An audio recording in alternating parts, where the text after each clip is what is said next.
Baik, Ada. good. Bismillahirrahmanirrahim. Assalamualaikum warahmatullahi wabarakatuh. Waalaikumsalam warahmatullahi wabarakatuh. Wabarakatuh.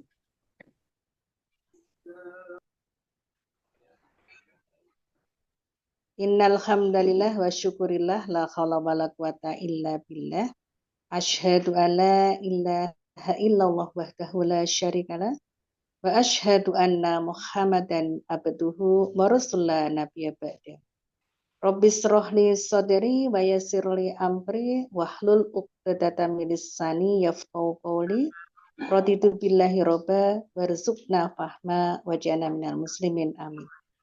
Alhamdulillah para bunda solehah, malam ini kita bisa bertemu kembali, bertatap muka kembali yang bulan yang lalu kita nggak ketemu ya. Iya, Ketemunya Ustazah. sama Bunda Tri ya. Ya. Dan Bunda Rizka ya. Nah, ya malam ini kita akan membahas judulnya pakai bahasa Inggris ya, fatherless ya. Yang ini menjadi fenomena yang luar biasa di tengah-tengah kita. Di tahun 2023, Indonesia itu dinobatkan sebagai negara ranking ke-9. Jadi dikatakan sebagai fatherless country, walaupun ternyata setelah ditelusuri penelitian itu nggak pernah ada. Tapi kalau ditanya apakah besar ya jumlah fatherless atau keluarga-keluarga atau anak-anak yang kehilangan kehadiran ayah gitu kan. Nah, ya Indonesia itu termasuk atau terkategori negara yang cukup besar gitu kan. Ayah itu tidak memberikan peran di dalam kehidupan keluarga, terutama adalah kehidupan pendidikan anak-anak. Nah, kita coba bahas satu-satu ya para bunda. Apa sih yang dimaksud dengan fatherless? Nah, ini adalah istilah yang digunakan untuk menggambarkan anak-anak yang dibesarkan. Jadi mulai dia lahir, kemudian memasuki usia dini, memasuki usia prabalik, sampai dia usia balik gitu kan. Nah, ini tanpa kehadiran seorang ayah atau tanpa adanya peran seorang ayah di dalam keluarga mereka atau keluarga kita. Itu yang disebut dengan fatherless. Jadi fatherless itu kehilangan father atau peran ayah itu sangat-sangat kurang gitu ya di dalam kehidupan anak-anak yang ada di dalam asuhan kita. Itu yang dimaksud dengan fatherless. Next. Nah, apa sih penyebab fatherless ini? Ada beberapa hal yang menyebabkan adanya fatherless, adanya kekurangan peran dari ayah di dalam membesarkan, membersamai dan mendidik anak-anak di keluarga kita. Yang pertama adalah perceraian. Apalagi hari ini angka perceraian terus meningkat. Dan meningkatnya luar biasa gitu ya. Apalagi kalau sudah seorang istri atau seorang perempuan yang mereka ini ASN ya. Nah, terus kemudian punya penghasilan yang mapan, yang mencukupi. Nah, ini tingkat perceraian di kalangan mereka itu sangat tinggi sekali. Nah, kalau sudah cerai tentu ya, akhirnya kan ayah tidak bersama dengan kita, tidak bersama dengan anak-anak. Atau adanya perpisahan atau LDR ya. Jadi menikah tapi ibunya di mana gitu kan, ayahnya di kota mana. Ini juga menjadikan akhirnya peran ayah itu juga sangat-sangat kurang gitu kan di dalam membersamai atau di dalam mengawal dan juga mendidik anak. Kemudian yang kedua, ini karena adanya ketidakharmonisan keluarga. Jadi ketika keluarga, jadi seorang istri dan seorang suami, nah ini tidak harmonis di dalam menjalani kehidupan berumah tangganya, tidak sakinah, tidak mawadah, tidak warohmah. Nah ini juga menjadikan para ayah itu tidak memberikan kehangatan di dalam rumah tangganya. Kemudian kalau kehangatan di dalam rumah tangga saja dia tidak berikan, apalagi ayah itu membersamai anak-anak. Kemudian yang ketiga, penyebab fatherless itu karena kurangnya pemahaman.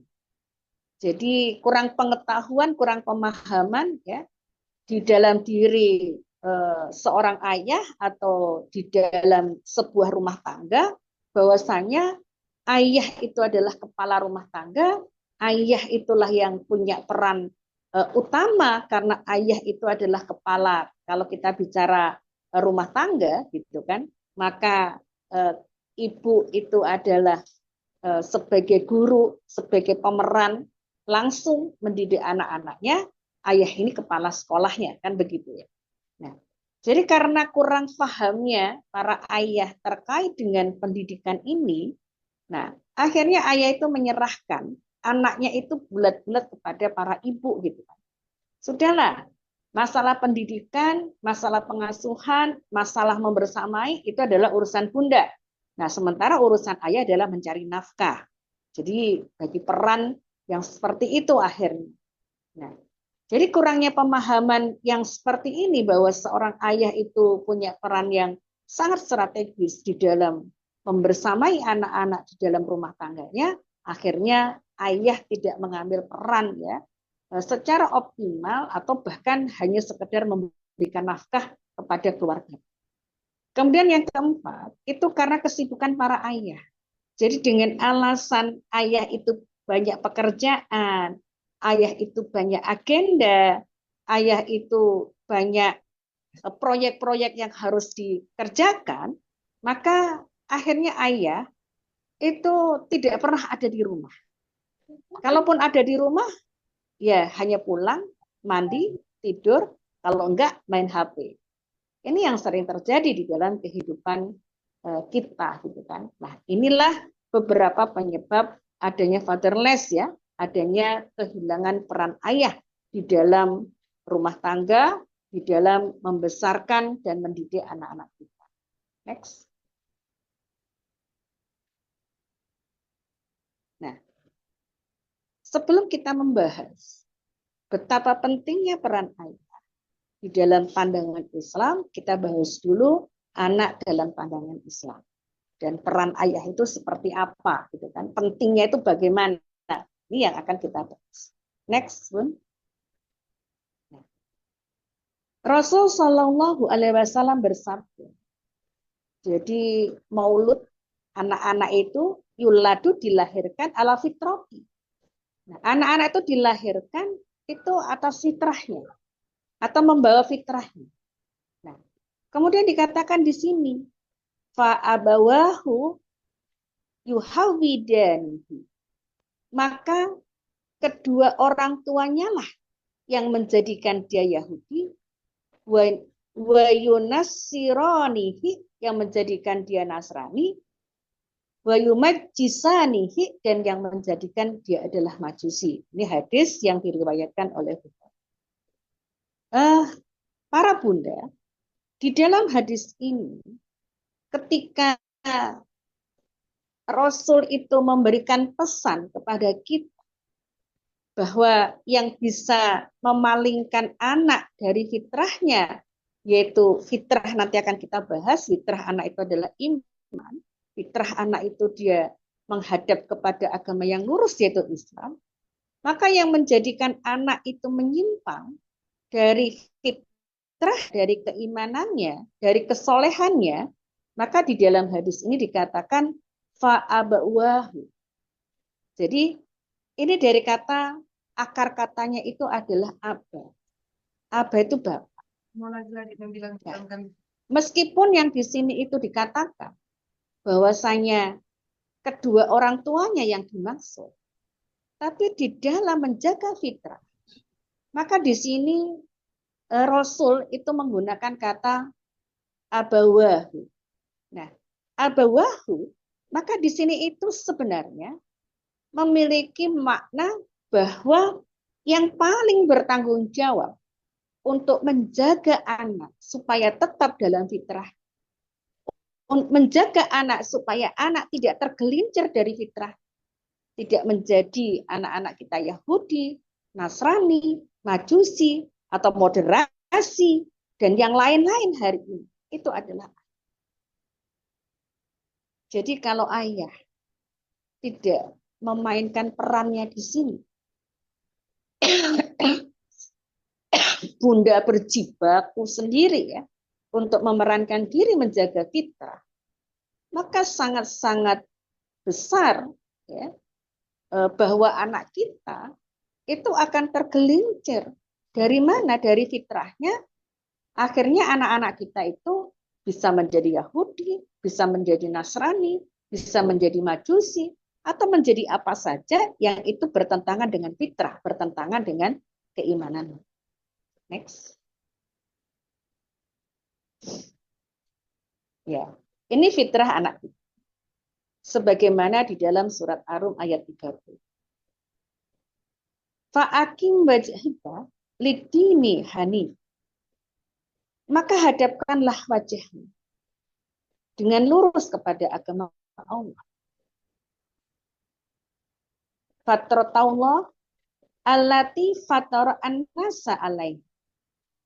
Maka Allah itu telah menetapkan bahwasanya manusia, jadi penciptaan manusia itu ya menurut fitrahnya. Dan fitrah itu tidak berubah. Dan fitrah itu adalah agama yang lurus. Artinya bahwasanya setiap manusia itu fitrahnya, setiap anak kita itu fitrahnya. Itu menghadap kepada agama yang hanif, agama yang lurus. Yaitu apa? Ya Islam itu sendiri. Dan Allah tuh menetapkan bahwa setiap manusia itu dilahirkan itu yang menurut fitrahnya. Dan fitrah itu tidak akan pernah berubah.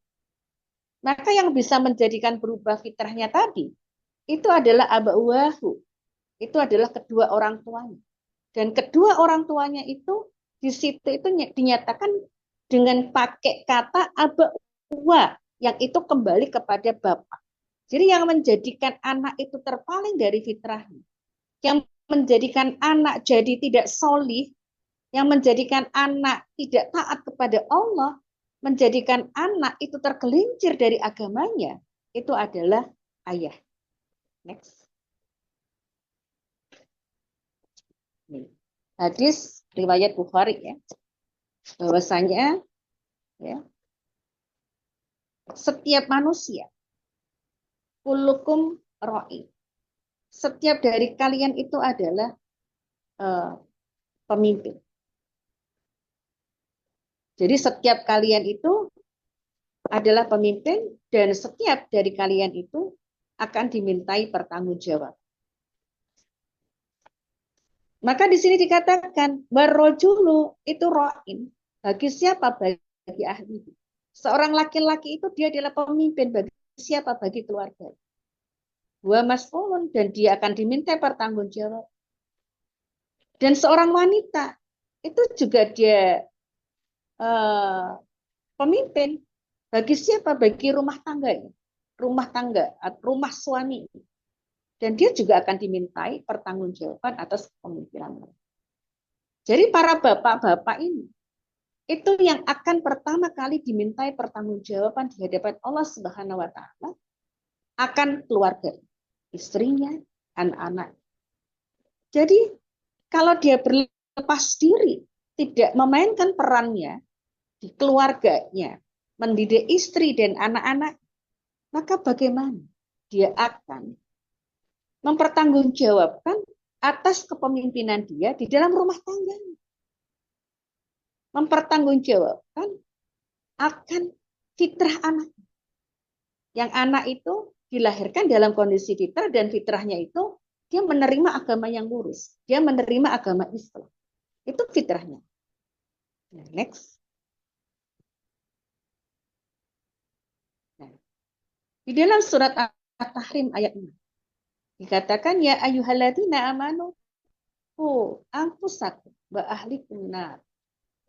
Hai orang-orang yang beriman, jagalah dirimu dan keluargamu. Dari mana? Narun, dari neraka. Hai orang-orang yang beriman, yang di sini itu diseru itu adalah ya laki-laki. Jagalah dirimu. Kemudian keluargamu. Nah, keluarga itu istri dan anak-anak. Dari mana? Dari api neraka. Yang bahan bakarnya adalah manusia dan batu. Penjaganya malaikat-malaikat yang kasar, keras, dan mereka tidak mendurhakai Allah terhadap apa yang diperintah kepada mereka. Dan mereka selalu mengerjakan apa yang diperintahkan. Jadi para bunda, maka Allah lah yang memerintahkan para ayah itu untuk memelihara dirinya, memelihara keluarganya, supaya tidak terkena, supaya tidak terjilat oleh api neraka. Artinya peran ayah itu luar biasa. Peran bapak itu luar biasa di dalam menjaga fitrah anaknya dan menjaga keluarganya supaya keluarganya ini tidak dijilat oleh api neraka. Ya, kita bisa bayang seringan-ringannya siksa api neraka itu kalau kaki kita dipakaikan terompah dari bara api neraka, otak kita bisa mendidih. Kita bisa bayang berapa derajat terompah itu sehingga bisa mendidihkan otak. Itu seringan-ringannya siksa. Nah, ini yang diseru itu adalah para bapak. Supaya apa? Menjaga diri-diri mereka, menjaga keluarga mereka, supaya tidak tersentuh api neraka. Nah, ini perannya luar biasa. Coba bayangkan para bunda. Kalau ayah nggak hadir di keluarganya, terus siapa yang menjaga keluarga? Siapa yang menjaga anak-anak? Nggak ada. Kita seorang perempuan berjuang sendiri, baku hantam. Itu sangat-sangat mudah sekali bagi anak-anak kita ini tergelincir. Nanti kita akan bahas kenapa bisa seperti itu. Ketika anak-anak kita itu tidak hadir ya, ayah di dalam kehidupan mereka. Kenapa bisa akhirnya walaupun ibu itu berjibaku itu bisa menggelincirkan mereka gitu kan ke dalam kemaksiatan, ke dalam nerakanya. Oh, next.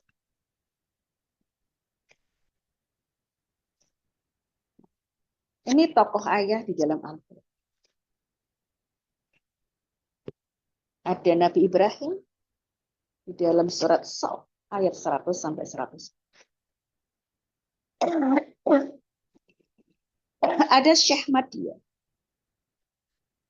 atau Nabi Shu'aib itu di dalam surat Al-Qasas ayat 26 sampai dengan 27.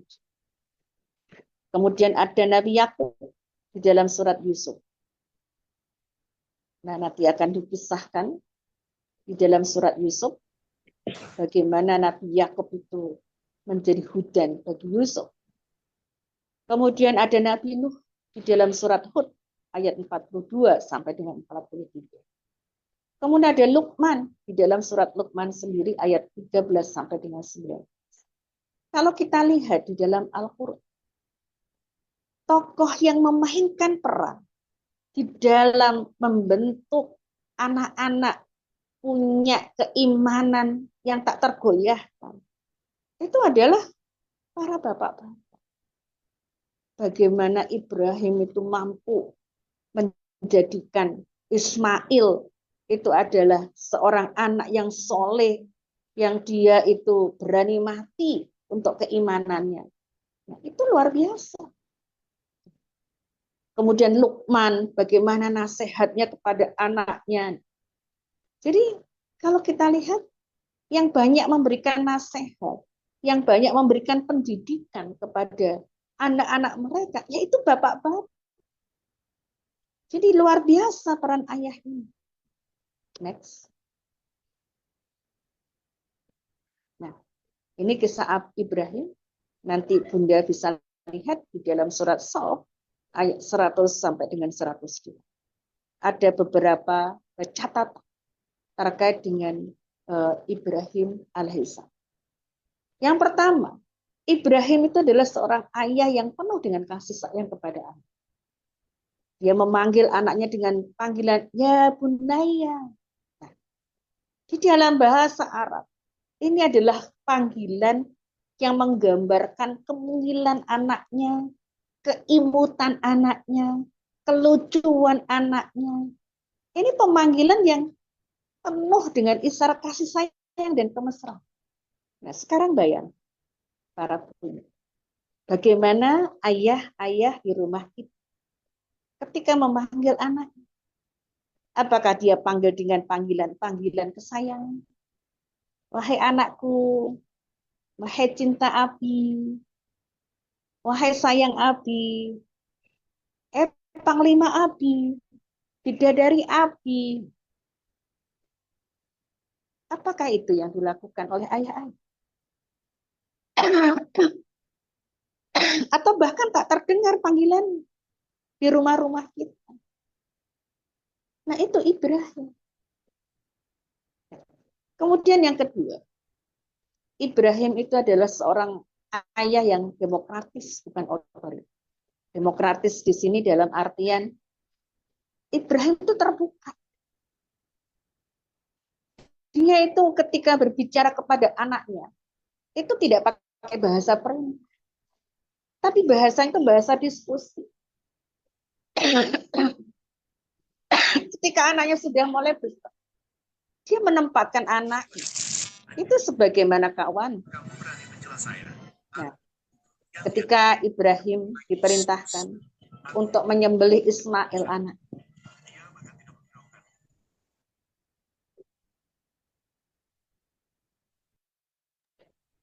apa yang dilakukan oleh Ibrahim? Ibrahim bertanya, minta pendapat kepada anak. Dia tanya kepada anaknya, bahwasanya dia bermimpi, bahwa dia diperintahkan untuk menyembelih kamu. Nah, menurut pendapatmu gimana? Apa jawaban Ismail? Luar biasa jawabannya. Kalau itu perintah Tuhanmu, laksanakan wahai ayah. Niscaya engkau akan dapati aku ini adalah orang-orang yang sabar. Luar biasa. Siapa yang bisa menjadikan Ismail itu seperti itu? Kalau bukan ayahnya. Sekarang kalau para ayah tidak hadir di tengah-tengah keluarga, tidak hadir bersama dengan anak-anak kita untuk menanamkan konsep-konsep keimanan di dalam diri mereka, terus bagaimana dengan anak kita? Next.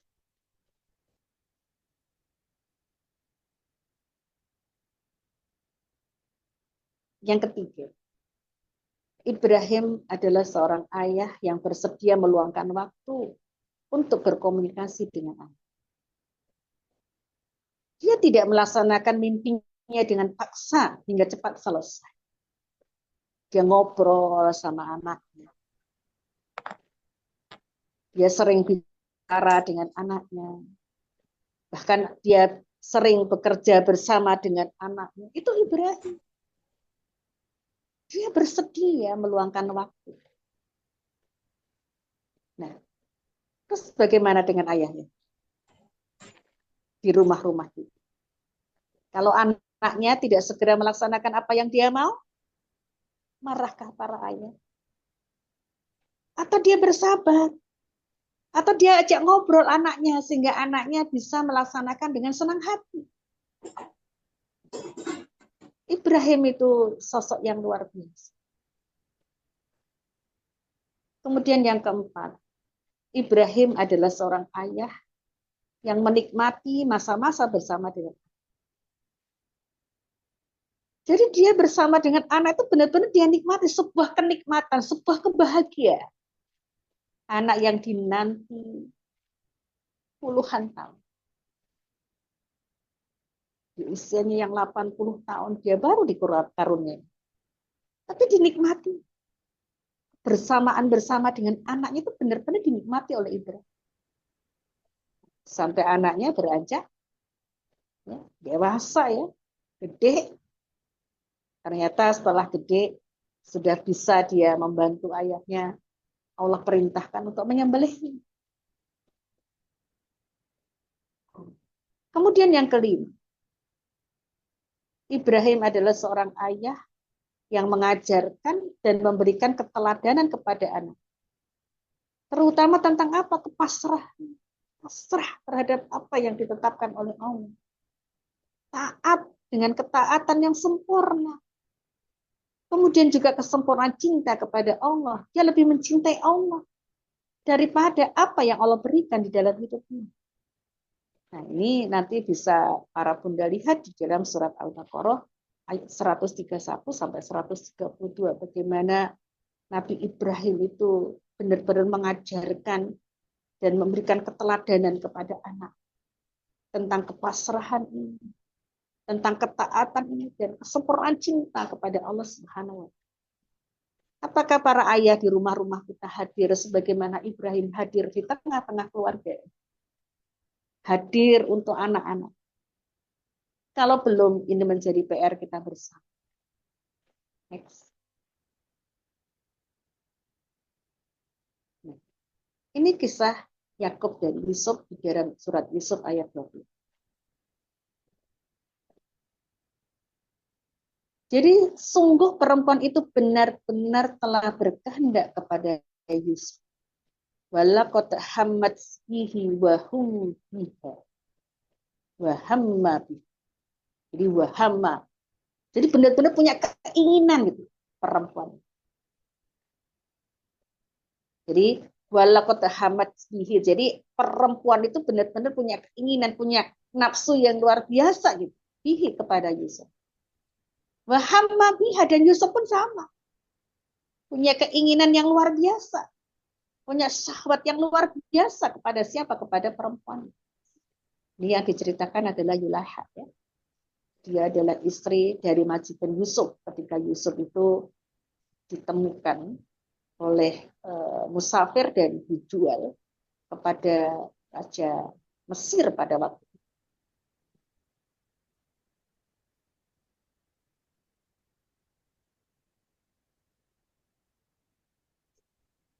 Yusuf pun berkehendak kepadanya.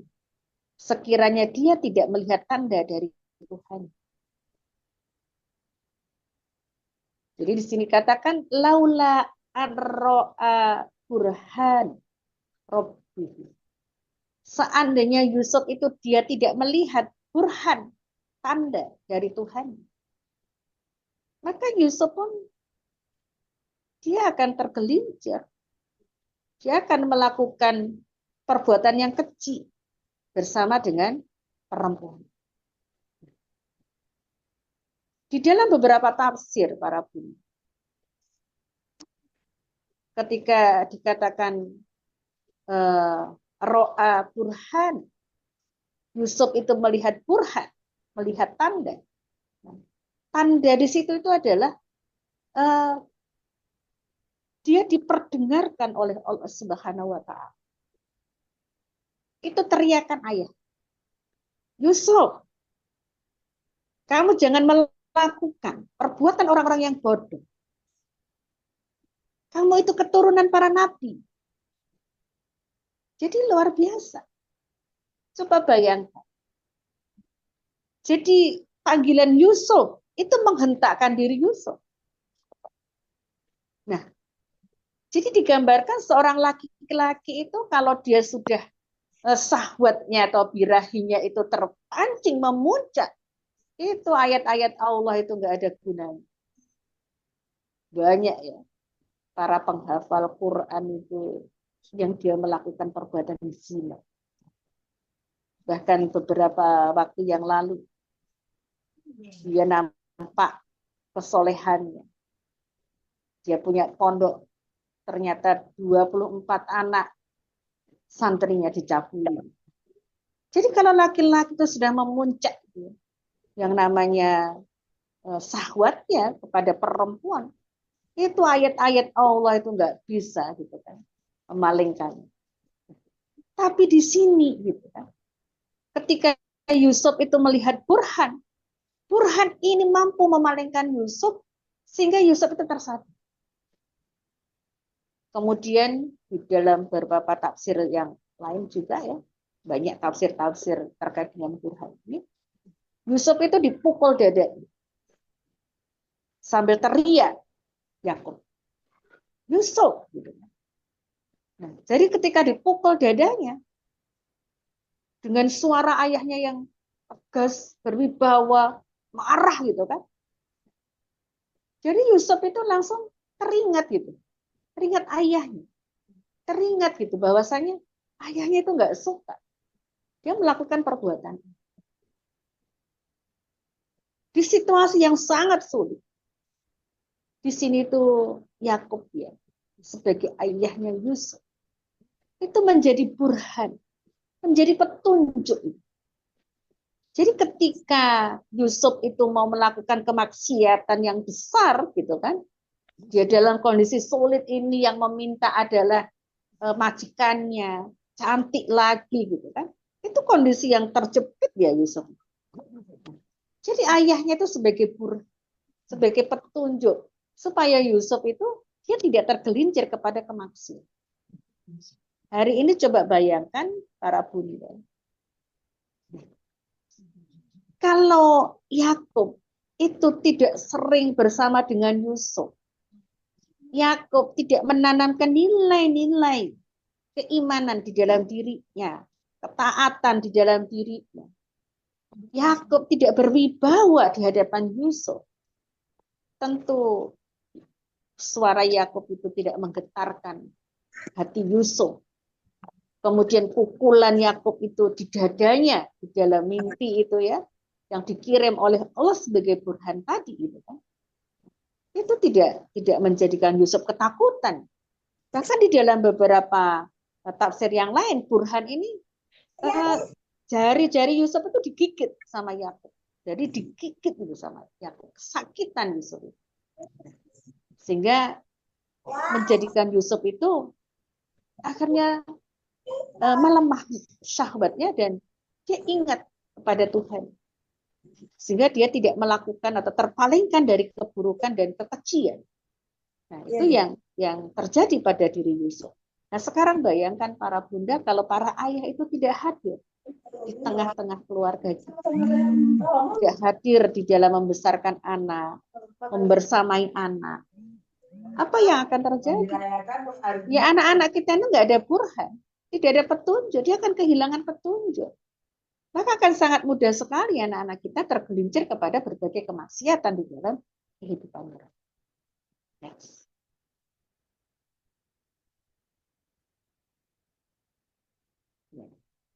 Ini keterlibatan ayah di dalam perkembangan.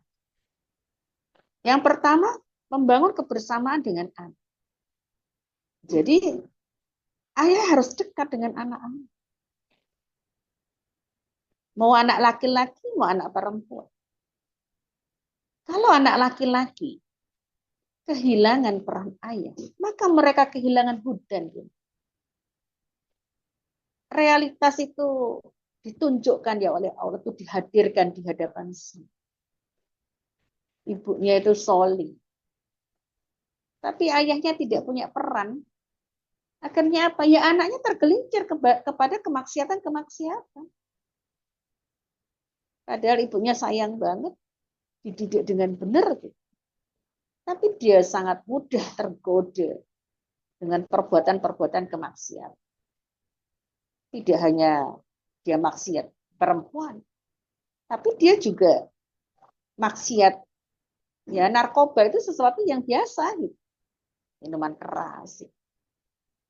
Kalau anak perempuan itu tidak dibersamai oleh ayahnya, dia sangat mudah. Akhirnya kepelukan laki-laki yang lain. Dia mencari kehangatan di luar sana. Nah, itu yang terjadi itu seperti itu. Apalagi kalau anaknya sudah usia-usia 10 tahun. Kemudian yang kedua, ayah hadir untuk anak.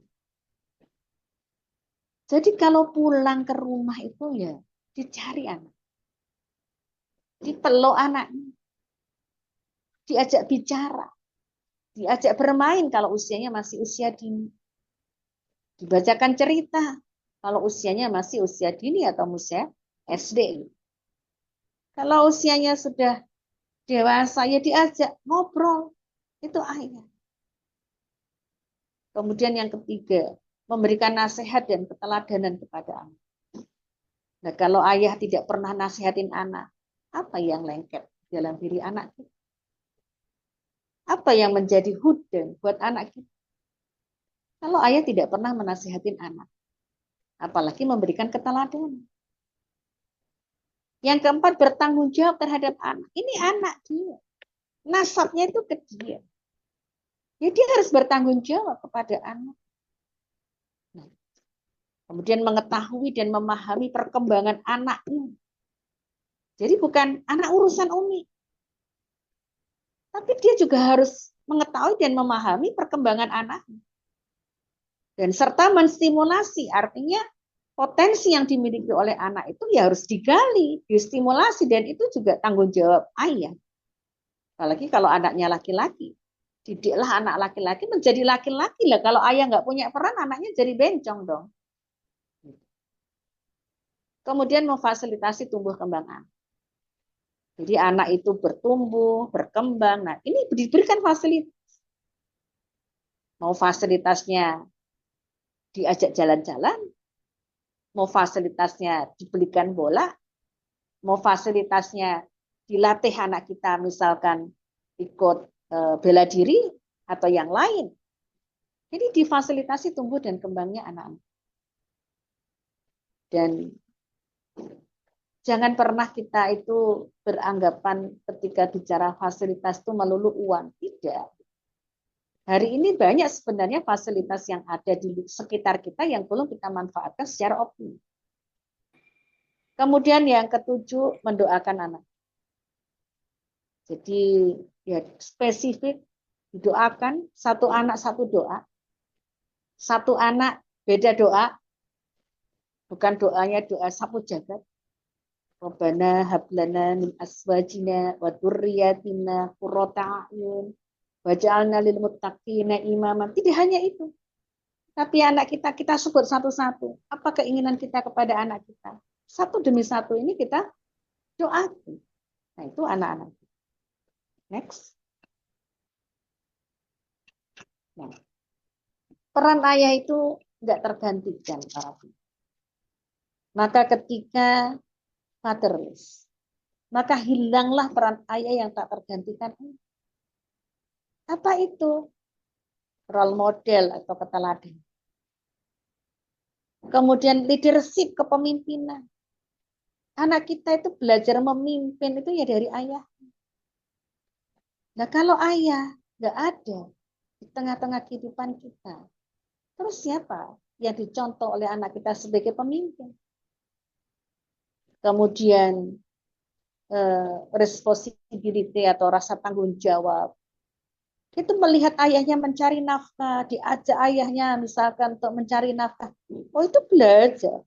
Bertanggung jawab. Oh, gini jadi orang, jadi ayah itu. Kalau anak perempuan itu bangga punya ayah yang bertanggung jawab. Dia jatuh cinta sama ayah. Kemudian penjaga aturan. Kalau ayah perannya nggak ada, maka aturan apapun tuh dilanggarnya sama anak-anak kita. Sulit untuk kita disiplinkan. Mau aturan sekolah, sulit untuk kita disiplinkan. Aturan main juga dia sulit untuk mematuhinya, apalagi aturan dari Allah Subhanahu wa taala.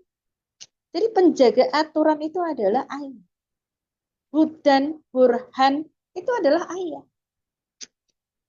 Kemudian hakim yang bijaksana. Jadi ayah itu ketika di rumah ada perselisihan antara anak dengan anaknya, maka dia akan memerankan diri menjadi seorang hakim. Dia dengarkan anak yang satu, dia dengarkan anak yang kedua, persoalannya apa. Kemudian yang benar yang mana, yang salah yang mana. Dia bijaksana. Ketika anaknya mengadukan ibunya, gitu kan, dia nggak suka dengan perlakuan ibunya. Nah, maka ayah ini yang menjadikan dirinya itu sebagai hakim yang bijaksana, menyelesaikan perkara antara dirinya dengan ibu. Kemudian yang terakhir, ayah itu adalah figur yang disegani. Kalau ayah tidak hadir di dalam membersamai anak-anak kita, membesarkan anak kita, mendidik anak kita, memberikan pelayanan anak kita, maka sudah nggak ada lagi figur yang disegani. Akhirnya apa? Banyak ya anak-anak yang nggak segan sama ayahnya, akhirnya maki-maki ibunya, narkoba, merokok, dan sejenisnya, kemaksiatan-kemaksiatan, kenakalan-kenakalan yang lainnya. Kenapa tidak ada figur yang disegani di dalam rumah? Ya, ini secara umum ya, dampak yang akan bisa terjadi atau menimpa anak-anak kita ketika ayah itu tidak hadir di dalam membersamai mereka. Ya, ini dulu, nanti kita sambung dengan diskusi. Saya kembalikan kepada Bunda Tri. Assalamualaikum warahmatullahi wabarakatuh. Waalaikumsalam warahmatullahi wabarakatuh. Masya Allah, ternyata peran ayah itu sangat penting ya, ibu-ibu ya. Apalagi ketika kita sebagai single parent. Nah, ini masalahnya single parent nih Ustazah. Nanti mungkin ada ibu-ibu di sini yang single parent bisa bertanya langsung kepada Ustazah kita. Bagaimana ketika sosok seorang ayah itu sudah tidak ada ya, apalagi ketika sudah diceraikan atau sudah dipanggil oleh Allah. Nah, bagaimana seorang single parent ini membesarkan seorang anak tanpa ayahnya. Tetapi Ustazah, terkadang ada permasalahan ketika seorang ayah ini terlalu posesif terhadap si anak ya. Dan akhir-akhir ini kan kejadian ini Ustazah, fenomena ini kasusnya terkait anak yang katanya dianiaya oleh seorang guru, kemudian dilaporkan oleh seorang bapak ini notabene-nya dia seorang polisi dan akhirnya si guru ini terpidana. Nah, ini kan akibat dari penjagaan seorang ayah yang sangat eh, posesif mungkin menurut saya. Nah, ini bagaimana ini Ustazah kira-kira terkait dengan ketika seorang ayah juga ternyata apa saking takutnya gitu terhadap pengaruh-pengaruh eksternal ini. Nah, mungkin sedikit Ustazah bisa jelaskan gitu. Ya, yang mana dulu nih? Iya. Ya mungkin ibu-ibu kalau ada pertanyaan boleh ya langsung raise hand ya atau di kolom chat. Nah mungkin sedikit saja Ustazah jelaskan terkait seorang ayah juga yang terlalu posesif terhadap si anak, penjagaan si anak gitu. Nah. Ya. Jadi hari ini dunia kapitalistik, liberalistik, jadi sudah kapitalistik, materialistik, gitu kan, liberal lagi, gitu kan, bebas lagi. Ini menggerus nilai-nilai atau tata aturan yang ada di tengah-tengah kita. Nah, tata aturan yang mana? Kalau kita bicara dunia pendidikan, itu yang pertama. Ya. Dunia pendidikan itu kan ada sekolah, di situ ada guru, ada orang tua. Nah, orang tua itu mendidik anaknya ketika di rumah. Dan orang tua itu punya peran pertama dan sementara guru itu adalah mitra di sekolah. Jadi mitra di dalam mendidik anak. Hari ini yang menggerus para orang tua itu adalah kepercayaan kepada sekolah dan guru. Dan kemudian di samping itu juga hari ini orientasi orang tua mendidik anak itu tidak jelas.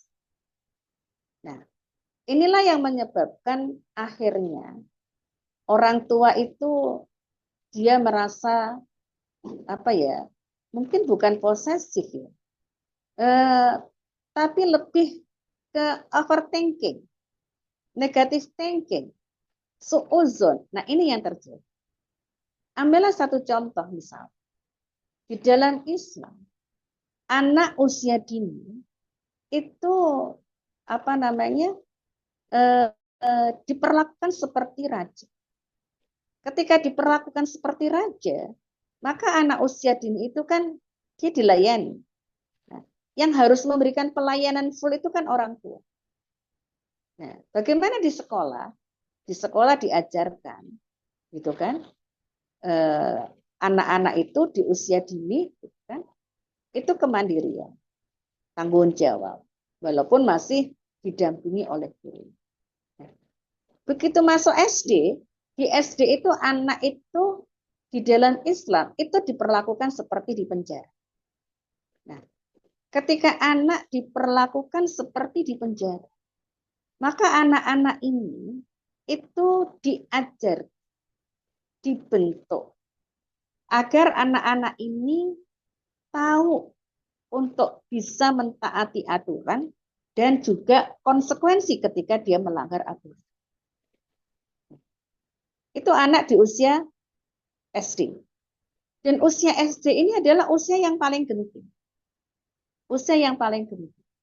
Kalau di SD ini, kita tidak mampu untuk menegakkan aturan, ya, kedisiplinan, kemudian kemandirian, tanggung jawab, maka ketika nanti dia lulus SD, maka anak-anak kita ini tidak siap untuk terikat dengan berbagai aturan, termasuk juga aturan dari Allah Subhanahu wa Ta'ala. Begitu misalkan sekolah punya aturan, gitu kan, bahwa misalkan ketika anak terlambat, maka anak harus beramal soleh. Kalau terlambatnya misalkan dalam 1 minggu 3 kali berturut-turut, maka dia dalam 1 minggu itu dia piket. Nggak terima orang tuanya. Kok anak saya dijadikan seperti pembantu? Anak saya kok disuruh-suruh lah. Kalau seperti ini nggak cocok. Maksudnya gini loh. Sekolah itu mau menegakkan aturan kedisiplinan. Lah kalau anak kita nggak disiplin, terus apa kita terus biarkan dengan ketidakdisiplinannya? Dengan diberikan amal soleh itu supaya dia cerah. Yang namanya amal soleh itu kan punishment ya, sanksi ya. Nah, sanksi itu supaya anak kita jerah, supaya anak kita itu menjadi anak yang disiplin, anak yang tertib. Nah, hari ini orang tua kita ini sensitif gitu. Ketika anaknya didisiplinkan begitu, kemudian dia merasa kok anakku seperti itu, nah dia nggak terima. Inilah yang hari ini tuh bergeser, para bunda. Jadi ketika di sekolah itu menertibkan, di sekolah itu mendisiplinkan, di sekolah itu memandirikan anak-anak, di sekolah itu memberikan anak itu latihan bertanggung jawab. Ketika tanggung jawab itu tidak dilakukan, diberikan sanksi atau amal soleh, atau diberikan misalkan punishment, atau berupa misalkan peringatan. Nah, kemudian anaknya nggak bisa terima itu, orang tuanya nggak bisa terima itu gitu loh. Jadi orang tua itu ngikut apa yang dikatakan anaknya. Nah, padahal apa yang dilakukan oleh sekolah itu semua itu demi untuk menegakkan kedisiplinan, kemandirian, apa namanya, rasa tanggung jawab di dalam diri anak kita, dan itu memang dibutuhkan oleh anak kita. Jadi itu yang dibutuhkan oleh anak kita. Nah, itu di usia prabalik. Jadi usia ini usia paling penting. Nah, jadi ini adalah bergesernya cara pandang orang tua di dalam pendidikan itu seperti ini. Terus kemudian dianggap itu dibully sama gurunya. Ketika misalkan anak kita nggak mengerjakan PR, silakan kamu berdiri di sana. Pulang-pulang dia mengadu, misalkan. Sama bu guru tadi disuruh berdiri, begini-begini, karena saya nggak mengerjakan PR. Dia sakit hati sama bu gurunya. Kenapa anaknya disuruh berdiri? Dia nggak terima. Nah, ini kan bergeser. Gitu. Loh, anaknya disuruh berdiri itu supaya dia bertanggung jawab loh. Kalau ada tugas itu ya dikerjakan. Nah, apa salah kerjaan guru seperti ini? Tapi tidak terima orang tua terhadap guru. Nah, ini bergeser semuanya. Coba dulu kita sekolah. Kalau kita dijewer sama bu guru, kita bilang, tadi dijewer bu sama bu guru di sekolah. Kita dimarahin nggak? Kenapa kamu dijewer? Kamu pasti tidak tertib. Pasti kamu melanggar aturan. Pasti kamu begini. Kan begitu gitu. Nah hari ini tidak. Jadi banyak orang tua hari ini tuh yang lebay gitu. Jadi dianggap itu semua adalah pembulian gitu. Nah itu yang terjadi itu seperti itu gitu. Nah, jadi terus bagaimana kita menghadapi fenomenanya seperti itu? Nah hari ini ya karena memang sudah amburadul sistem kita. Terus kemudian juga undang-undang perlindungan anak itu juga ini menghancurkan pendidikan sebenarnya. Kan mereka ini kan berlindung di undang-undang perlindungan anak. Anak tidak boleh dimarahi. Anak tidak boleh dikasih kekerasan fisik. Anak tidak boleh mendapatkan tekanan secara secara mental. Terus kalau anak kita dibiarkan seperti itu, mau jadi apa anak kita? Jadi memang hari ini undang-undang perlindungan anak itu sebenarnya dalam rangka menghancurkan generasi kita. Terus kita ikutin itu. Terus kita mau menjadikan apa anak kita? Kalau kita seperti itu. Terus dianggap ketika guru melakukan tindakan misalkan jewer muridnya. Terus dikatakan apa? Oh, mereka sudah melakukan tindakan kriminal. Anak usia prabalik, misalkan di usia 10 tahun ke atas, itu sudah bisa dihukum secara fisik. Jadi kalau nggak sholat saja boleh dipukul kan seperti itu. Nah sementara undang-undang hari ini menjadikan semua anak kita itu dilindungi, nggak boleh dipukul, nggak boleh dicubit, nggak boleh dimarahin. Terus mau dijadikan apa anak kita gitu? Artinya pendidikan ini adalah sebuah proses untuk menjadikan anak kita manusia yang terbaik, manusia yang baik, ya nggak jadi gitu kan. Kalau hal itu terus berlangsung. Maka hari ini kita jangan baper jadi orang tua. Gitu. Ya kalau saya katakan sebagai anak saya, kalau tidak tertib di sekolah, maka mereka semua akan mendapatkan hadiahnya amal soleh. Bagaimana dengan kamu? Kamu double amal solehnya.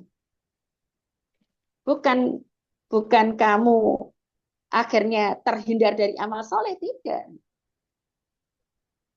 Nah, itu kita menjadi orang tua tuh harusnya seperti itu. Nah, ini kan tidak. Kalau begitu ngapain disekolahkan? Kenapa nggak dididik sendiri aja di rumah? Kalau sudah diserahkan kepada sekolah itu ya kita harus pure. Gitu. Ridho terhadap apa yang dilakukan oleh sekolah kepada anak kita. Nggak ada sekolah itu yang punya keinginan buruk kepada anak kita, itu nggak ada. Yang diinginkan anak kita itu ya menjadi anak-anak yang baik, anak-anak yang soleh, anak yang taat kepada Allah Subhanahu wa Ta'ala. Baik, Ustazah, Masya Allah jawabannya ya, singkat, padat, jelas ya Ibu-Ibu ya. Jadi no baper-baper ya jadi. Baik, di sini sudah ada yang raise hand dan ada juga yang dari kolom chat Ustazah ini yang dari raise hand dulu ya, Ibu Murdaningsi dari Batubara ya. Tafadhol Bu Murda. Silakan. Baik Putri, terima kasih. Assalamualaikum warahmatullahi wabarakatuh, Ustazah. Waalaikumsalam warahmatullahi wabarakatuh, Bu. Baik Ustazah, saya sering baper Ustazah mengenai anak ya kan Ustazah. Gimana caranya Ustazah agar suami lebih peka untuk gimana gini Ustazah maksud saya. Sayang itu anaknya gini, sebelumnya sudah saya bilangi anaknya. Tentang suami membilangkan yang saya bilang tadi aja, nggak turun tangan gitu Ustazah. Semuanya gini, sayang itu Tiara nggak ngerjakan PR. Ayah cuma bilang kerjakan PR-nya nak. Udah gitu aja Ustaz. Jadi gimana supaya anak itu supaya mau mengerjakan. Itu Ustazah satu. Kedua, saya kadang gini Ustazah, sering saya tinggal anak mau ngaji atau tempat keluarga gitu. Anak itu kalau saya tinggal tuh dikasih HP Ustazah. sehingga membuat mereka candu. Jadi baru tadi kami diskusikan kan, anak ini kok jadi candu ya, nggak bilang gitu kan. Gimana caranya Ustazah? Begitu aja Ustazah. Syukron. Afan, Bu. Ya, silakan Ustazah. Jawab. Langsung nih ya, ya. Ya. Jadi para bunda, ketika kita bicara anak itu anak berdua. Bukan anak bunda, bukan anak ayah. Karena anak itu adalah anak kita berdua, maka kita berdua itu harus punya visi di dalam berumah tangga. Visinya harus sama.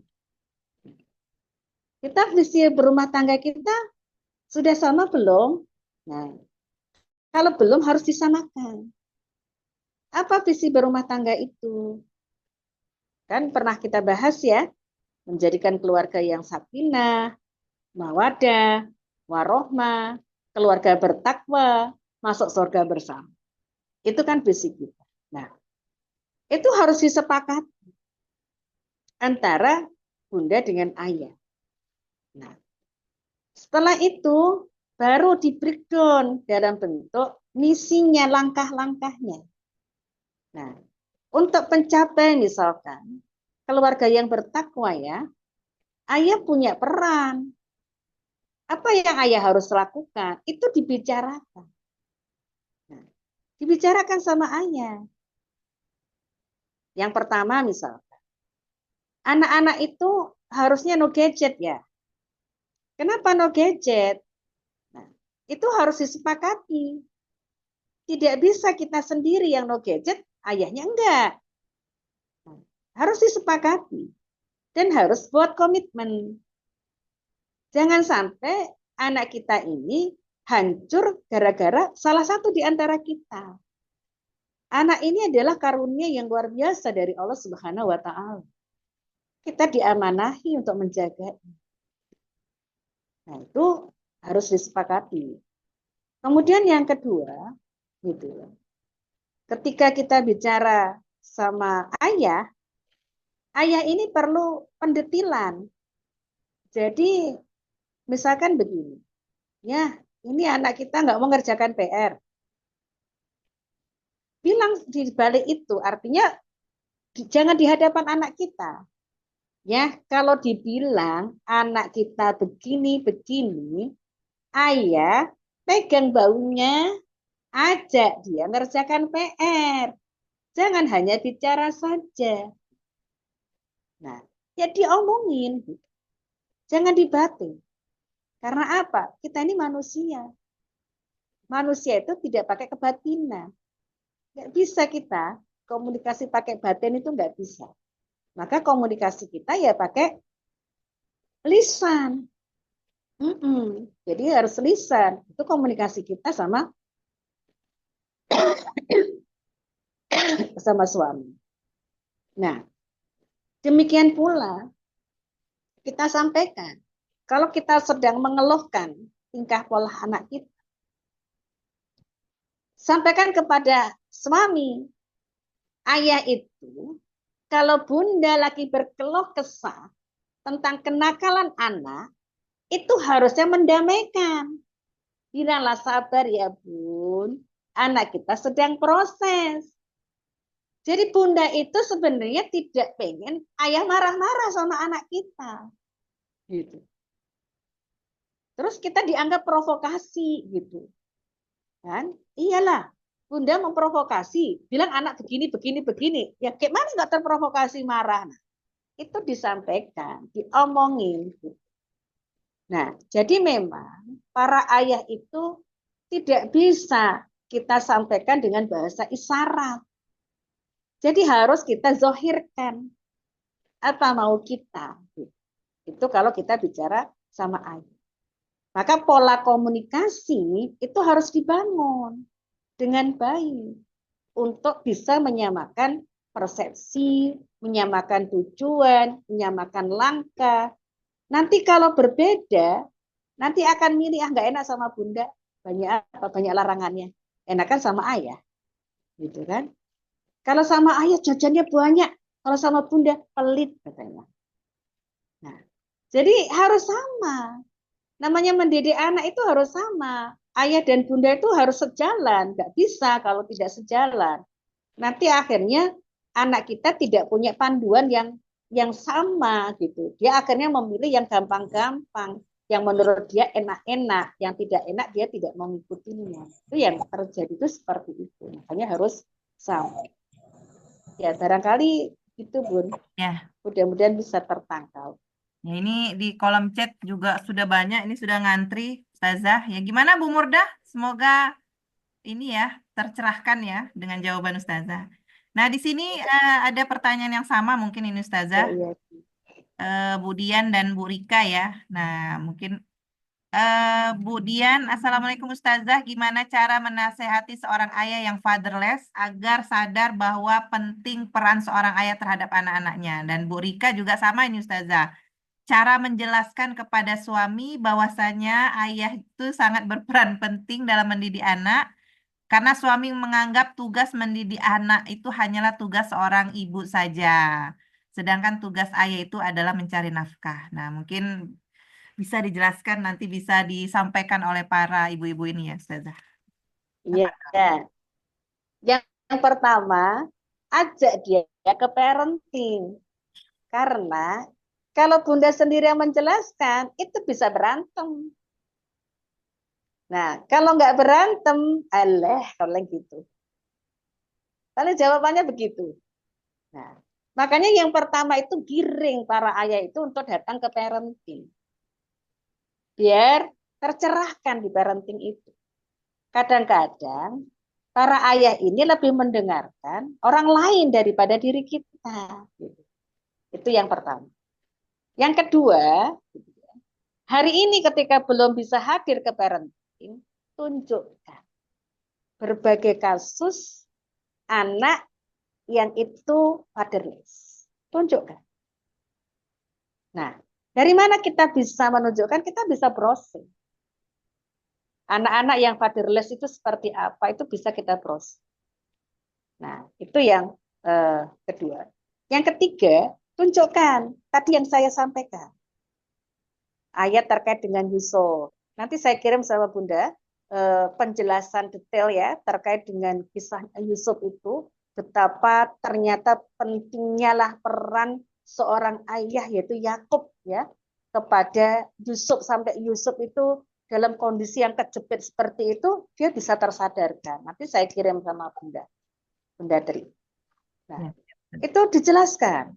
Nah, kemudian peran Ibrahim bisa menjadikan anaknya yaitu Ismail itu luar biasa, siap untuk dipersembahkan kepada Robnya, disembelih. Nah, itu tunjukkan kepada para ayah. Nah, terus kemudian setelah itu semua kita cari feedback. Menurut ayah gimana dengan apa yang saya sampaikan? Hari ini gak bisa kita itu bagi peran yang seperti ini. Dia ayah cuman ini aja, cuman apa namanya cari nafkah. Bunda lah yang ngurusin anak segala macam. Oh nggak bisa begitu. Harus dua-duanya. Nah, jadi kasih contoh ya, misalkan anak-anak yang dia kurang peran ayah itu kalau perempuan itu dia pacaran, bahkan sampai berzina. Laki-laki pun sama. Bahkan saya pernah ya dengar anak pondokan ini nelpon temennya. Nah, dia sudah keluar dari pondok. Temennya ketawa-ketawa gitu. Kenapa kok temenmu ketawa-ketawa? Iya, mereka ngejek-ngejek saya. Kenapa diejek-ejek? Temennya itu udah pada berzina. Laki-laki berzina, ada yang gay. Itu temennya dia. Itu lulusan jebolan pondok. Yang kalau dikatakan nilai-nilai agama itu luar biasa ya, ditanamkan, dia penghafal Quran. Kok bisa gitu kamu? Kamu kan penghafal Quran. Ketawa-ketawa aja dia. Itu bisa ditunjukkan. Kita nggak mau anak-anak kita ini seperti ini. Anak-anak ini kehilangan ayahnya, kehilangan Buddha. Itu bisa kita tunjuk. Nah, atau nanti bisa ya kita bahas, tapi sudah kita bahas sepertinya ini. Jadi kalau anak-anak itu tidak tumbuh di dalam lingkungan yang membahagiakan, maka kan dampaknya juga luar biasa ya. Beberapa waktu yang lalu kan kita juga sudah bahas. Nah, yang bisa membahagiakan anak itu siapa? Ya, salah satunya adalah kebersamaan anak bersama dengan ayahnya. Itu sesuatu yang membahagiakan.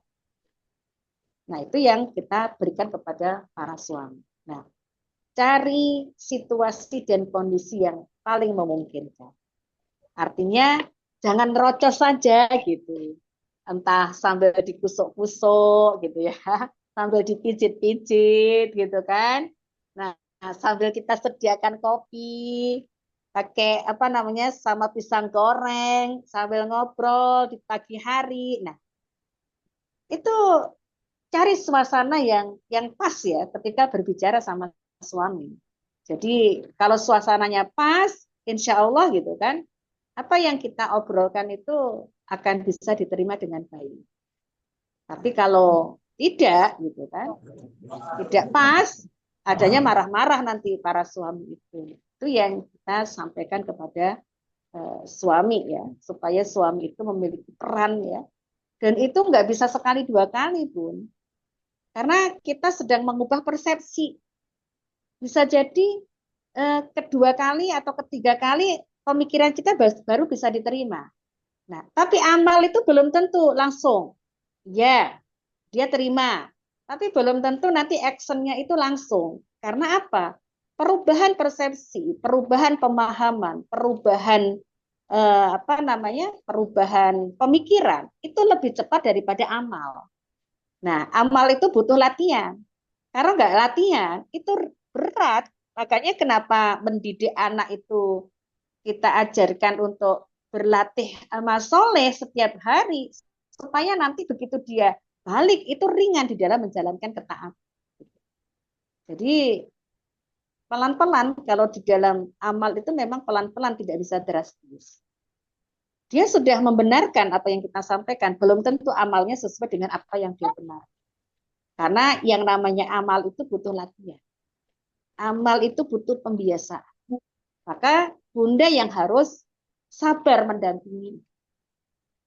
Ya kadang-kadang suami kita perlu kita ingatkan, Bi, anak-anak sudah lama loh nggak dibacakan cerita sahabat.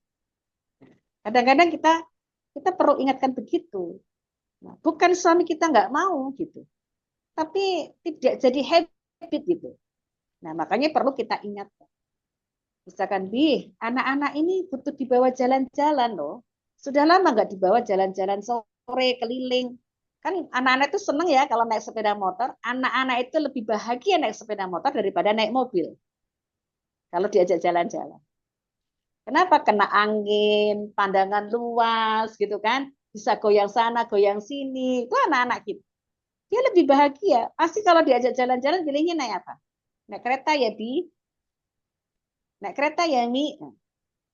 Dia lebih bahagia. Nah, kita bisa ingatkan. Nah, itu kalau kita bicara para suami. Jadi kalaupun sudah menerima apa yang kita sampaikan, belum tentu amalnya sesuai dengan apa yang dia terima. Makanya di sini kita yang melatih, kita yang memproses amal itu perlu diingatkan dan jangan baper. Jadi jangan baper. Kalau kita baper, ya nggak jadi. Ih masa sih gitu kan? Sudah dikasih tahu nggak mau melakukannya. Kok aku aja yang melakukannya? Nah itu udah baper. Jadi sampaikan aja. Insya Allah suami mau kok melaksanakannya. Kalau tadi ya pentingnya ayah itu punya peran di dalam membersamai anak tadi, dia bisa terima, bisa dia benarkan, maka apapun yang kita minta, dia akan jalan. Makanya jangan baper dulu. Nah, barangkali itu, Bun. Ya, alhamdulillah ya. Kemudian ini ada pertanyaan lagi terakhir Ustazah, mungkin saya gabungkan saja ya Ustazah ya. Dari Ibu Dewi Sari, beliau bertanya Ustazah, dari kecil ayah beliau tuh sudah meninggal, jadi belum pernah merasakan kami besar dengan sendirinya, artinya belum pernah merasakan dengan ayah ya, perhatian dengan ayah gitu Ustazah ya. Kemudian mereka besar dengan sendirinya dan sekarang merasakan kembali suami meninggal dengan 3 anak umur 3 tahun dan 8 tahun. Nah, jadi apakah mempengaruhi ketaatan anak karena kehilangan peran ayah? Karena kakeknya juga sudah tidak ada, gitu. Itu yang pertama, Ustazah, ya. Kemudian yang kedua, bagaimana jika memperbaiki luka anak korban dari perceraian orang tuanya? Mungkin itu, Ustazah. Apa tuh, Ustazah? Ya, ya.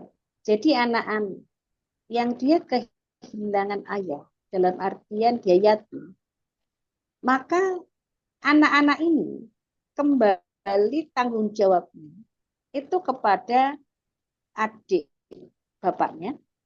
Jadi peran bapaknya itu kembali kepada adik bapaknya, abang bapaknya, atau kakek dari pihak ayah. Nah, itu harus dihadirkan sebagai pengganti sosok ayah yang disegani, yang menyayangi.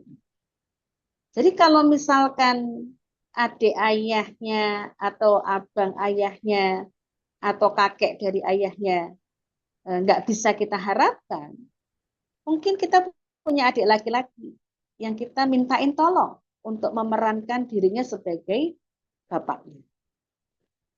Atau kita punya abang, kita bisa minta tolong abang kita untuk memerankan diri untuk pengganti ayah.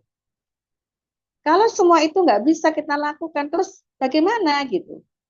Kalau anak kita sekolah, jadikan. Misalkan si ustadznya itu sebagai ayah buat anak. Jadi minta tolong kepada ustadznya untuk memerankan dirinya sebagai ayah buat anaknya. Jadi menyayangi anak kita. Itu kalau dari jalur-jalur yang memang semestinya di dalam Islam itu memainkan peran sebagai seorang ayah buat anak kita, itu enggak bisa kita hadirkan di hadapan anak kita. Jadi memang kita harus carikan sosok laki-laki itu harus kita carikan. Itu kalau anak kita laki-laki ya. Bagaimana kalau anak kita perempuan? Enggak mungkin. Kalau anak kita perempuan itu kita berikan kepada laki-laki yang tidak mahram. Maka cari laki-laki yang mahram anak kita. Untuk apa? Untuk memberikan perhatian kepada anak kita yang perempuan. Itu yang harus kita lakukan. Dan hari ini memang tantangan kita luar biasa ya. Karena keluarga-keluarga itu juga sudah rusak ya ikatan kekeluargaannya dengan sistem kapitalistik ini, materialistik, manfaat. Nah, itu luar biasa. Tapi insya Allah masih ada lah, gitu kan. Orang-orang yang baik itu tetap masih ada. Insya Allah di antara keluarga kita pun masih ada yang baik, itu masih ada. Nah, kita ya minta tolong kepada orang-orang yang ada di sekitar kita untuk hadir sebagai sosok seorang ayah ya pada anak kita. Jadi sebenarnya itu. Jadi maka kenapa kok di dalam Al-Quran, di dalam Islam itu kita harus menyayangi anak yatim, kemudian kita memberikan perhatian kepada anak yatim, karena memang kehilangan ayah itu kerusakannya luar biasa. Berbeda dengan kehilangan ibu. Seperti tadi yang saya sampaikan, di yang pertama tadi, bahwasanya seorang anak itu dilahirkan yuladu alal fitrah, dilahirkan di atas fitrahnya. Terus siapa yang menjadikan mereka itu akhirnya Yahudi, Nasrani, Majusi? Itu abawahu. Yaitu kedua orang tuanya, tapi di situ pakai frasa aba, berarti ayahnya. Jadi ayahnya yang bisa menjadikan anak itu terpaling dari fitrahnya. Jadi memang kehancuran.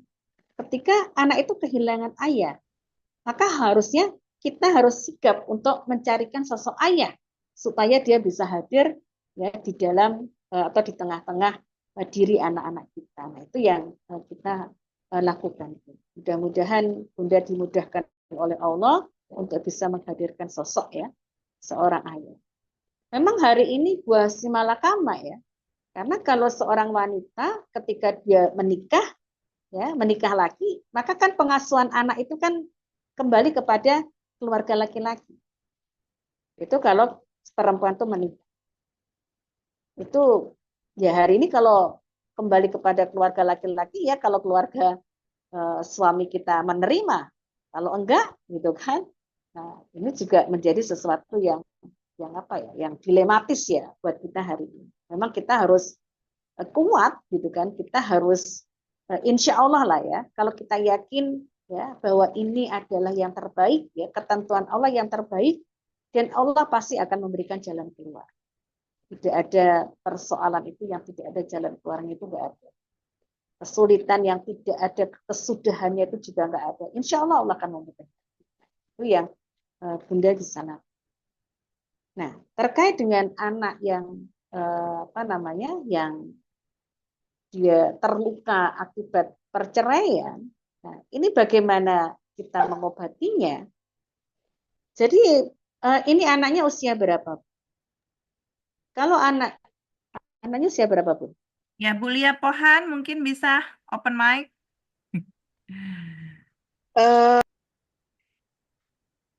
Mic-nya masih di ini, boleh di open. Anaknya sudah remaja, Ustazah. Jadi karena terluka dari perceraian itu dia seperti jutek gitulah. Iya. Jadi anak-anak itu ketika orang tuanya bercerai, dia dalam hidupnya itu kan dia tidak bahagia sebenarnya. Nah, ketika anak-anak itu tidak bahagia, itu memang dampaknya luar biasa. Jadi anak itu kalau di masa kecilnya, masa usia dini, usia prabalik itu tidak bahagia, itu menjadikan emosional. Jadi terus kemudian mudah putus asa, kemudian dia tidak percaya diri, dia itu tidak siap menghadapi berbagai tantangan di dalam kehidupan, dia lari di dalam, kalau ada masalah itu dia maunya lari dari masalah. Nah, itu anak-anak yang dia ini tidak bahagia di dalam masa-masa kehidupannya ya. Nah, terus apa yang harus kita lakukan? Ya, anak-anak ini harus dirilis apa yang dia rasakan selama ini sampai tuntas. Nah, saya pernah nitip ke Bunda Tri ya, flyer yang besok ini, acaranya besok ya, yang Ustadz Ja'far itu. Yes, Nah, itu beliau punya teknik ya, beliau menguasai teknik bagaimana merilis emosi atau merilis itu tadi ya luka pengasuhan, luka batin. Nah, itu punya teknik. Nah, itu memang harus dirilis dan itu ada terapisnya yang bisa merilis itu.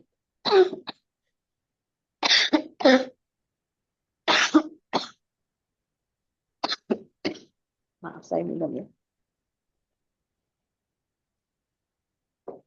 Karena kalau tidak dirilis, tidak habis dikeluarkan, maka dampak itu tidak akan pernah hilang dari dirinya. Nanti dia menikah itu juga akan emosional. Kemudian ketika berhubungan dengan suaminya itu nanti tidak bisa mempertahankan hubungan yang harmonis gitu. Nah, itu dampak-dampak selanjutnya. Makanya di sini ya Bunda bisa konsultasi ya ke Ustadz Ja'far kalau besok bisa hadir, gitu kan, belum punya tekniknya, gitu kan. Dan hari ini juga sudah banyak sih sebenarnya teman-teman yang sudah menjadi terapis. Tapi kalau besok itu kan Ustadznya sendiri yang yang langsung hadir ya. Kalau workshop itu kan sebentar, tapi setidaknya ada ilmu yang bisa diperoleh untuk merilis emosi, kemudian overthinking, karena itu memang emosi overthinking itu sebenarnya dampak dari ketidakbahagiaan di dalam hidup. Itu yang harus dilakukan. Jadi dirilis ya, Bu. Dirilis itu dikeluarkan.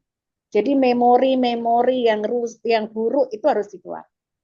Kalau kita belajar tentang akal, tentang berpikir, maka otak manusia itu dia bisa menyimpan memori dengan kapasitas yang Masya Allah luar biasa. Nah, kalau memori itu diisi oleh sesuatu yang rusak, jadi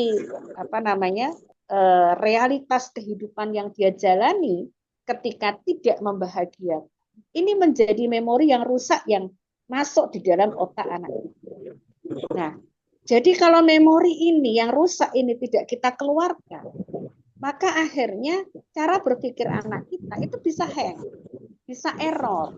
Nah, error itu akhirnya yaitu tadi overthinking, emosional, mudah putus asa, sensitif, mudah tersinggung. Nah, itu anak-anak yang ininya apa namanya, ada memori yang rusak di dalam otak. Gitu. Makanya memang harus dikeluarkan. Jadi ada teknik di dalam mengeluarkan. Bunda kalau punya dana itu Khairul Ummah di pusat itu ada yang namanya KUSJ. Khairul Ummah Spiritual Journey itu Masya Allah itu. Itu lebih dahsyat lagi dari apa yang tadi saya sampaikan. Itu dampaknya luar biasa KUSJ itu. Nah, kalau punya dana, ada yang untuk 14, untuk remaja, ada untuk parent, untuk orang tua, ada untuk guru, gitu.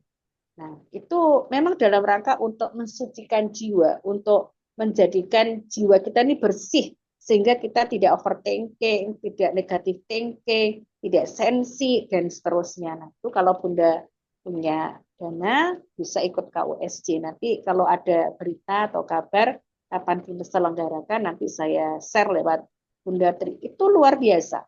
Jadi kalau KUSJ itu Masya Allah ya, saya juga pernah ikut ya KUSJ, walaupun hanya setengah hari, tapi dampaknya luar biasa KUSJ. Nah, kalau yang besok itu sebenarnya saya juga pernah ikut, tidak sedahsyat KUSJ, tapi itu bisa, maksudnya bisa dipakai, itu bisa. Tapi kalau Khairul Ummah Spiritual Journey itu memang lebih apa ya, lebih membahana, hasilnya juga lebih terasa gitu. Nah, kemarin saya juga kirim SDM saya untuk ikut KUSJ, kemudian saya tanya gimana hasilnya, beliau katakan luar biasa KUSJ ini, gitu kan. Saya kalau ada lagi saya mau ikut, nggak pun dibiayai oleh sekolah, saya mau ikut katanya gitu. Karena apa? Dampaknya luar biasa. Kan? Itu yang bisa kita lakukan. Mungkin itu Ustazah ya. Alhamdulillah ini informasi workshop. Syukran ya Ustazah, syukran jazakallah khair. Ya, untuk informasi workshop ini sudah saya share ini di kolom chat ya, Ibu-ibu ya. Yang ingin ikut boleh daftar. Kemungkinan ada biaya tapi tidak mahal ya Bu. Insya Allah sesuai dengan ilmunya gitu ya. Jadi jangan takut dengan biayanya. Insya Allah ada rezekinya ya Bu. Baik, mungkin itu saja Ustazah. Alhamdulillah jazakillah khair kepada Ustazah. Masya Allah ini apa namanya judulnya luar biasa untuk kami-kami yang ibu-ibu yang lagi terus berjuang ya untuk menciptakan generasi-generasi Islam yang tangguh ya, Masya Allah. Nah, Alhamdulillah kajian kita sudah berakhir. Kepada Ustazah, kami mendoakan sehat-sehat Ustazah ya, Insya Allah di bulan Desember awal ya, awal pekan pertama kita bertemu kembali dengan Ustazah kita. Dan untuk ibu-ibu terus istiqomah dalam kajian Islam di dakwah priority, insya Allah minggu depan dengan ustazah yang berbeda dan kajian yang berbeda ya, tema yang berbeda.